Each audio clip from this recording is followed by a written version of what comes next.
I think research can't always tell us enough.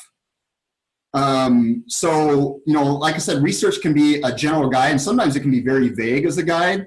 And so you still have to sometimes use either your intuition or your personal experience or things like that. And I think that's where I can even struggle with myself sometimes, because even, this new volume study that's coming out, it's like, okay, well, how do I apply that to myself, especially me? This was on young jacked guys, and I'm 44 years old now and have had joint issues and stuff like that. Obviously, I can't train with that type of volume. But how can I at least take some of the concepts of increasing my volume and do it on myself, whether it's through, rest pause techniques or something like that. That's where the experimentation comes to play. It's just, there's still a lot of unknowns. And so there's still a lot of guesswork involved. And, being able to bridge the gap from, the science and then into practice. Clients or novices, they get really bored with the program. Like, athletes and stuff, they can do whatever it takes to get the result. But, a lot of the time, people who just go to the gym as a hobby get bored. So I think this is going to help a lot of people. Yeah. So I would say that I think it totally depends on the individual. But I don't necessarily change the exercises every 4 weeks.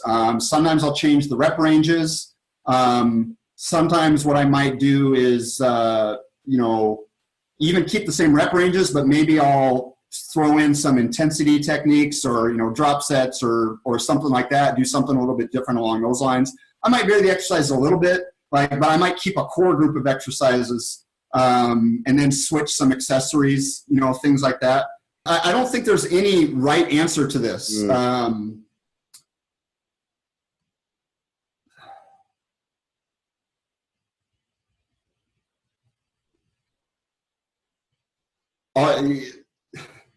I try to keep enough consistency in exercise selection to where I at least have a pretty good idea of whether they're progressing or not. Because I don't need to be doing radically different exercises every 4 weeks, and I think you can introduce variety through other ways other than changing the exercises. Like I said, changing the rep ranges, introducing intensity techniques, changing volume, even just things like changing the volume, changing the exercise order. There are a lot of other things that you can do without necessarily having to vary the exercises every time.